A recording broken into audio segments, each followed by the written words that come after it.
ত্রয়োদশ জাতীয় সংসদ নির্বাচনের তফসিল ঘোষণাকে সামনে রেখে আগাম পোস্টার ব্যানার অপসারণ সহ ২২টি ইস্যু নিয়ে সরকারের সকল মন্ত্রণালয়ের সচিব ও বিভাগীয় প্রধানদের সঙ্গে চূড়ান্ত বৈঠক করেছে নির্বাচন কমিশন। রোববার ইসির সম্মেলন কক্ষে প্রধান নির্বাচন কমিশনারের সভাপতিত্বে এ বৈঠক অনুষ্ঠিত হয়।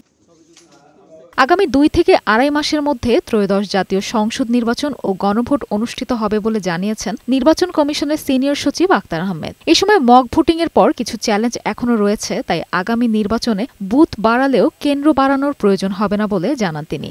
বুথের মধ্যে আমরা প্রাথমিকভাবে হিসাব করেছিলাম একটা স্টাম্পিং সেন্টার, সেখানে আমরা এখন 2টা করে দিব, যাতে আপনার ফ্লো অফ ভোটার্সটা ঠিক থাকে। এ সময় সুষ্ঠু ও গ্রহণযোগ্য নির্বাচন আয়োজনে সংশ্লিষ্ট সকল মন্ত্রণালয়কে অনুরোধ করা হয়েছে বলে জানান ইসি সচিব। সুষ্ঠু নির্বাচনের স্বার্থে ইসির সাথে জুডিশিয়ারি ও মাঠ প্রশাসনের মধ্যে চমৎকার সমন্বয়ের দরকার রয়েছে বলেও জানান তিনি। স্বরাষ্ট্র মন্ত্রণালয় আইন শৃঙ্খলা বিষয়ে সার্বিক বিষয়টা এখনো পর্যন্ত বলা যে ঠিক আছে, তারা সচেতন আছেন যে যেন বাড়তি কোনো অসুবিধা না হয়।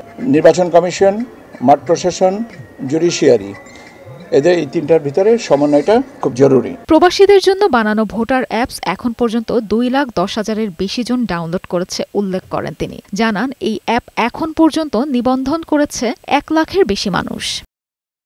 মেরিন আমিন, বৈশাখী সংবাদ, ঢাকা।